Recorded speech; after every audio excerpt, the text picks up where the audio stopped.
은퇴라는 단어를 들으면 누구나 한 번쯤은 오랜 시간 고생했으니 이제는 편히 쉬겠구나라는 달콤한 상상을 하게 됩니다. 하지만 현실은 결코 만만치 않습니다.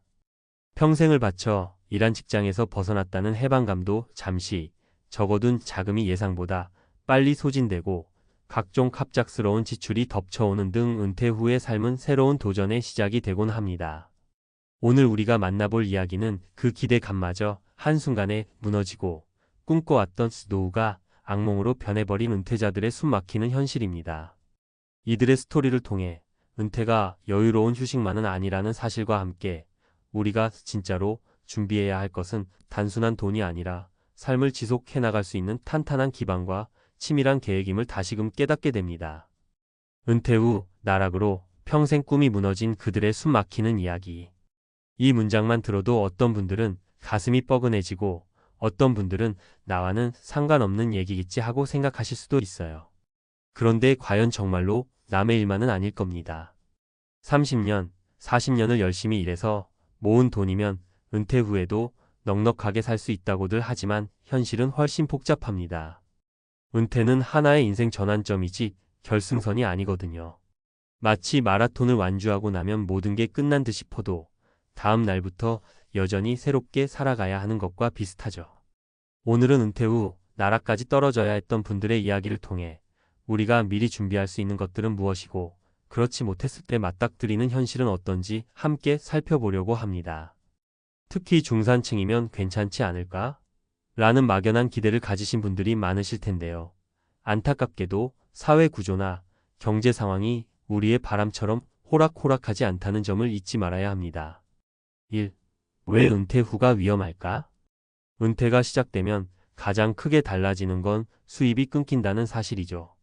매달 월급이 들어오는 대신 이미 모아둔 자금 혹은 연금 등을 통해 생활비를 충당해야 합니다. 그런데 살다 보면 예상치 못한 의료비나 갑작스러운 집수리 비용, 자녀나 손주와 관련된 지출처럼 계획에 없던 돈이 들어갈 일이 발생하기 마련이에요. 만약 모아둔 재산이 많지 않거나 본인도 예상치 못하게 지출이 커지면 어느 순간 고정적인 수입이 없는 자신을 발견하게 됩니다. 특히 중산층이라는 기준도 사람마다 다를 수 있지만 대부분 아파트 한 채 있고 소득이 어느 정도는 되니까 괜찮겠지라고 생각하거든요. 하지만 세금, 생활비, 부양가족 문제 등으로 닥치는 지출이 제대로 관리되지 않으면 작은 구멍이 커다란 파산으로 이어지게 됩니다. 실제로 통계만 봐도 노후 파산 사례가 점점 늘어나고 있고 그 중에는 평생 성실하게 일하신 분들도 적지 않아요. 2. 내가 직접 들은 은퇴 후 나락으로 떨어진 3가지 사례. 사례 A집 한 채만 믿었죠. 제 지인 중에 60대 초반에 은퇴하신 분이 계세요. 당시에는 서울 외곽에 아파트가 있었고 부부가 맞벌이를 해서 자녀들 대학까지 다 보냈죠. 우리 부부 둘 다 직장생활 오래 했으니 연금도 있고 집도 있잖아. 은퇴하면 그냥 편하게 살면 되겠지라고 늘 말씀하셨어요. 그런데 막상 은퇴 후엔 상황이 달라집니다. 집 한 채의 가치가 생각보다 오르긴 했지만 실현된 현금이 아니니까 바로 쓸 수 있는 건 아니었어요. 게다가 남편분이 갑작스럽게 몸이 안 좋아져서 병원비가 많이 들었고 아내분은 수입이 거의 없는데도 둘이서 매달 먹고 살 비용은 나가니까 점점 적자가 됐어요. 결국 남편분의 병세가 더 심해져 큰 수술까지 받게 되면서 보험금으론 다 커버가 안 돼 추가 대출을 받았습니다. 그러고 나니 연체가 생기고 이자만 계속 불어나는 악순환이 시작됐어요. 신용 등급도 떨어져서 더 이상 저금리 대출도 못 받고요. 평생 아껴가며 모은 재산이 몇 년 만에 바닥이 나니까 그때서야 은퇴가 끝이 아니구나 하고 뼈저리게 깨달으셨죠. 사례 B 자녀에게 너무 많이 투자한 건 아닐까 싶어요. 이번엔 또 다른 분 이야기인데 이분도 중산층 기준으로는 꽤 괜찮은 편이었어요. 남편이 대기업에 다니시다가 58세에 명퇴를 했고 명퇴금도 꽤 받았죠.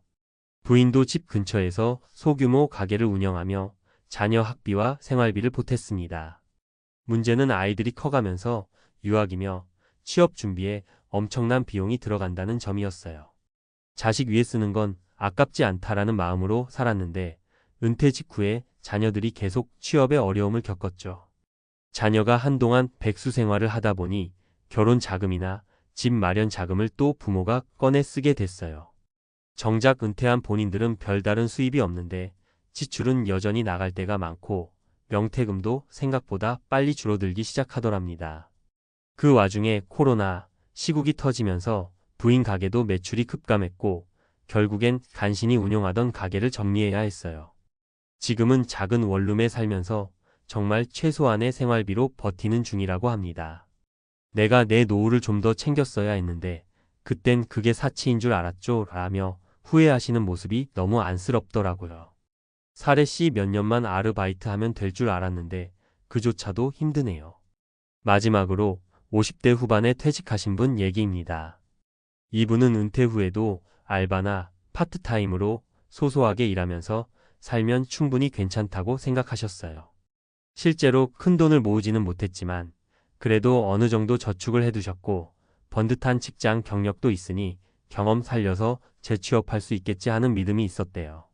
하지만 현실은 생각과 달랐습니다. 경력자를 뽑는다고는 해도 나이 제한이 은근히 걸렸고 적은 급여의 시간은 또 길고 몸은 점점 따라주지 않는 상황이 이어졌어요. 처음엔 그럭저럭 용돈벌이라도 되니까 다행이다 싶었는데 인플레이션 때문에 생활비가 계속 올라가고 몸이 힘드니 병원비도 늘어나더랍니다. 결국 아르바이트로 번 돈보다 나가는 돈이 더 많아지는 거죠. 은퇴 후에 그냥 몇 년만 일하면 될 거라 생각했지 이렇게 오래 일하지 않으면 안 되는 줄은 몰랐어요. 이 말을 듣는데 마음이 정말 무거웠습니다. 누구나 잠깐 머리 식히거나 건강을 챙기는 시간을 꿈꾸지만 강제적으로 계속 일해야만 하는 상황이 되면 심리적 압박도 상당하거든요. 3. 우리에게 필요한 은퇴 준비. 사례들을 보면 나는 괜찮겠지라고 생각했던 분들이 대부분이에요. 그런데 막상 닥치면 왜 이렇게 되었지? 하고 당황하게 되죠. 그렇다면 우리가 미리 준비할 수 있는 것들은 뭘까요? 재무 설계의 구체화. 마이너스 은퇴 후 매달 얼마가 필요할지 구체적으로 계산해 보셔야 해요. 단순히 연금이 나오니까 괜찮겠지 수준이 아니라 세금, 보험, 식비, 의료비, 취미허가 비용까지 꼼꼼히 따져보는 거죠. 마이너스 추가 수입 창출 방안을 미리 고민하시는 것도 좋아요.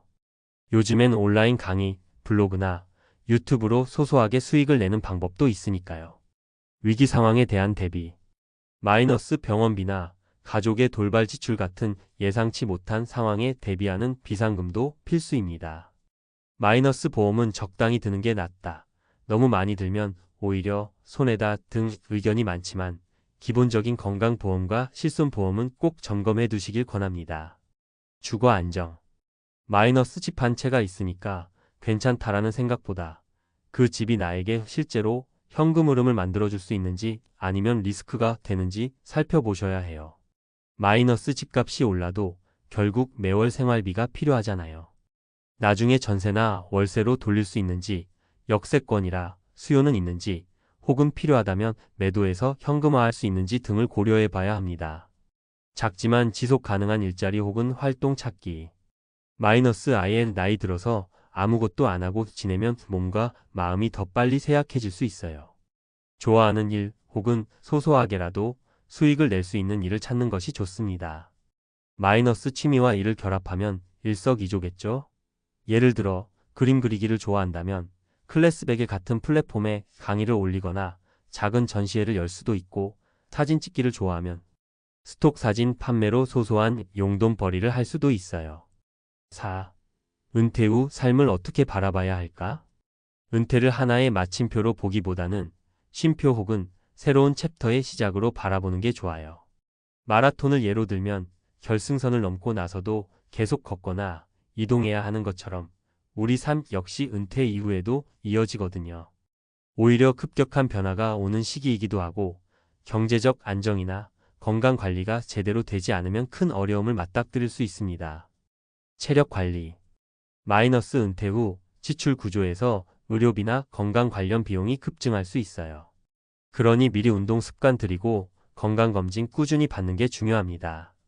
마이너스 돈이 있어도 몸이 아프면 쓰지 못하고 병원비로 다 나가버리니까요. 정서 관리. 마이너스 오랫동안 직장에서 역할과 책임을 다하던 분들이 은퇴 후에 갑자기 내가 쓸모없는 존재인가 하는 우울감에 빠지기 쉬워요. 마이너스 이럴 때일수록 새로운 취미나 목표를 찾고 또래 모임이나 소셜 커뮤니티에 참여해 소속감을 느끼면 큰 도움이 됩니다.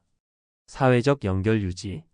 마이너스 직장 동료나 사회적 관계가 끊겨버리면 정보도 교류도 점점 줄어듭니다. 결국 답답한 마음에 지출로 스트레스를 풀다가 더 큰 문제로 이어지기도 해요. 마이너스 은퇴 후에도 지역사회나 봉사단체, 동호회 등 다양한 경로로 사회와 연결된 느낌을 갖는 게 중요합니다. 5. 마무리하며 은퇴 후 나락으로 평생 꿈이 무너진 그들의 숨 막히는 이야기. 이렇게 들으면 너무 무겁고 혹시 나도 저렇게 될까 두려우실 수도 있어요.